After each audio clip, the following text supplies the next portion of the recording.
most of the time, if you have a choice, you choose those that welcome you with the most welcoming smiles, authentic smiles, not people that are there just because they have to make a living, and they kind of don't really want to be there. That's a whole different story. But most of the time, I know for me, I go to places and I'm a repeat customer of individuals that I feel that the energy is great. They can tell they love what they're doing, especially if they have their own small business. They're passionate about it. They're doing the best.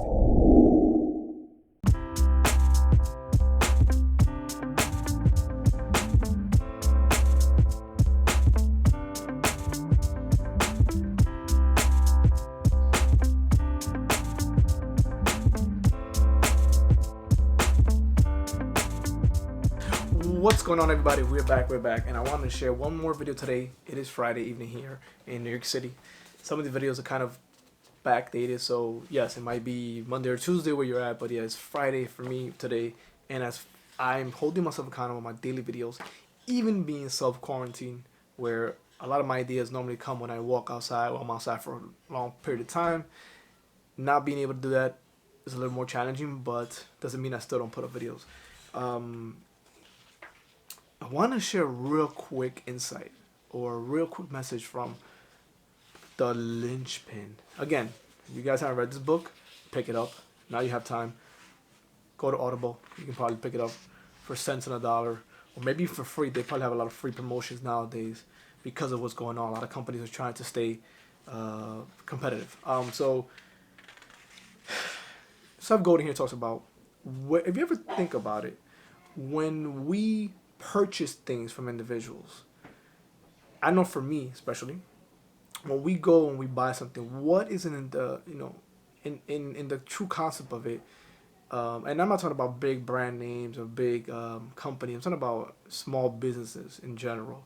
When we purchase from somebody a product, a service, whatever it may be, what is it that really gets us to make that purchase? Most of the time, he gives an example of there has to be a sense of connection, um, a sense of honesty, authenticity from the individuals or the brand, um, and you have to connect to you, has to kind of call you, gravitate to you, have the same type of I would say camaraderie. Like for example, like if you are like a big athlete and an individual selling athletic brand of clothes, and maybe the brand representative is kind of into what you're into as far as working out, and you have a certain physique, uh, you're gonna be wearing that brand's clothing because it stands out to what you stand for, which is a healthy lifestyle, look a certain way, and be a certain way, right? I know for me, I purchased not too long ago. If you guys want to go ahead and check them out, Moai. I don't even know how to pronounce it because my pronunciation is not as great as you have seen, but moiaapparel, and I'll go ahead and link their website here in the video. And by no means is this a promotion or anything like that. I'm not getting any money out of this. It's just the reason why I purchased from them. And sometimes if you see my videos, I have their shirts on. I purchased a shirt from them, and not only because I don't have enough shirts, because shirts I have, but just because their brand. When I met them through Instagram, and we kind of sat down and I actually interviewed them on a live, and just their energy was such a great energy. They seemed so authentic who they were. They're a great couple as well as they're a couple that runs their own brand, and they both healthy living, mindfulness, positivity, encouraging, and they build a community on Instagram, which they build people up, and I just felt this kind of connection with them. And again, I've never met them in person.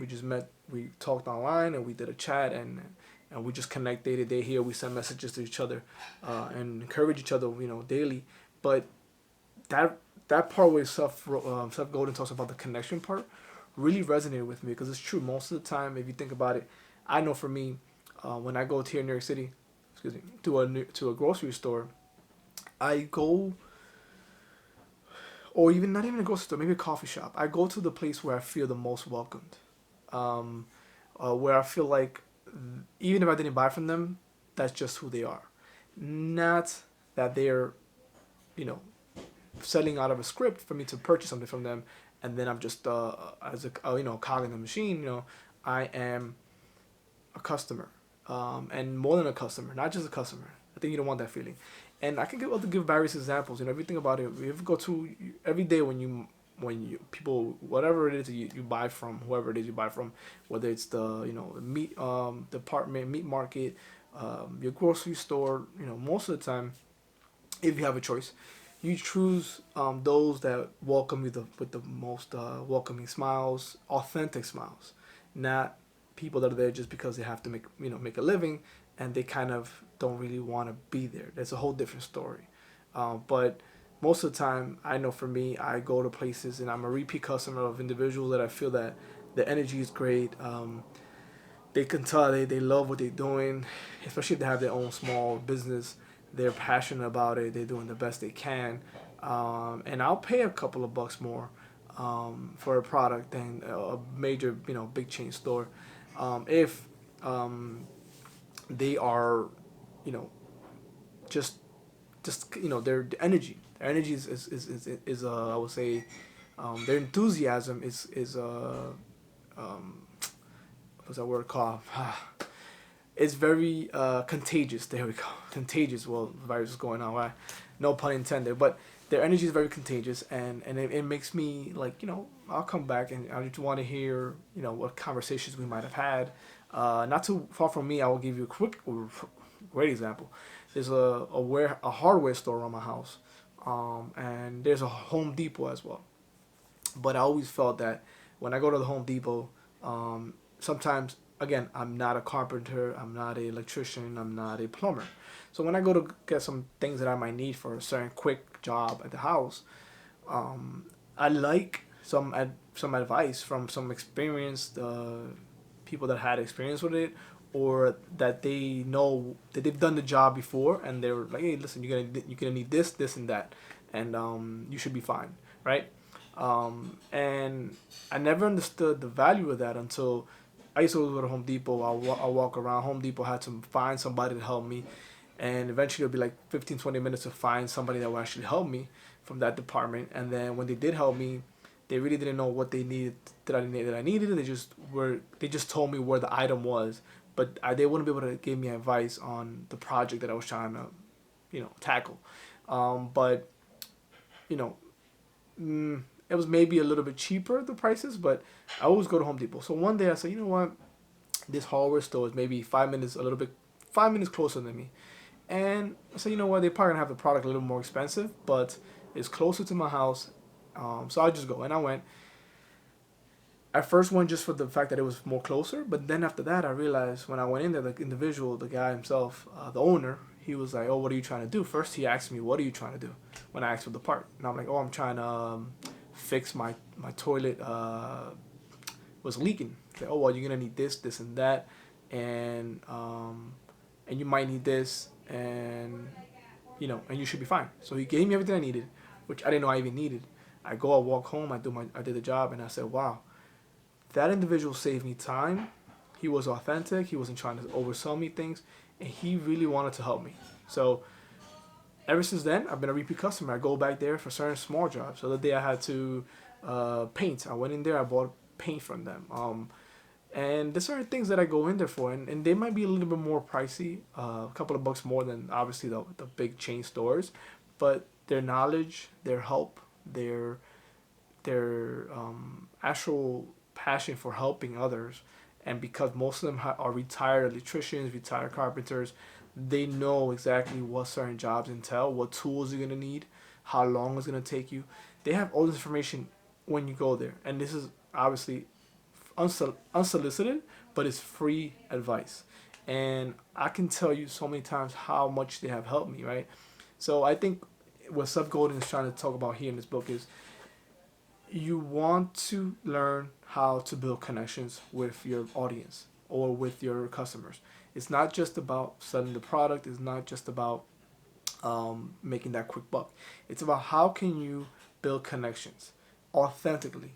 And sometimes some customers are not going to need your product. But I think when the difference from what I feel when some people are authentic, they they are more contagious in the sense that you might get referred to somebody else that might need your product. You might not, they might not buy from you, but they might refer you to somebody. Not too long ago, I went and I did a photography shoot for my kids with a good friend of mine's, and just because he was a good friend of mine's, and because I know him for a long time, and I wanted to go ahead and help and promote their business, I went. And the connection was authentic, right? And from then on, I'll keep on referring him as much as I can because it is all about the connections. Um, and I also do feel this way. You never know when you're gonna need the help. So I'm always like, you gotta help if you can because you never know when you're gonna need help. In this world, we all are part of a balancing sheet, and we all need each other. So if you're trying to think about like how to make, how to sell this brand, how to sell this product, how to make money, the most important thing we might be missing is the connections come first. So, and again, not some fake connections where, oh yeah, I need you real quick and then you disappear. No, I'm talking about authentic connections, getting people that you actually like to work with, not just people you're just there to increase your brand or your audience. I think all of that, I tried that in the beginning, trying to connect with as many people as I can. Now I'm like, you know what? I'm gonna just create, and the right people will show up, the right audience will show up, the right connections will show up. But you have to be authentic to yourself and start making connections. These are one of the most important things I think for anybody out here trying to make something for themselves or even start a small business. It's not just about all the information that you have and all the products and equipment and all these things. It's about the human connection, how to deal with other individuals, how to actually listen, how to actually know whether those connections are worth it or not. So that being said, I'll see you guys tomorrow. You guys stay safe. Peace.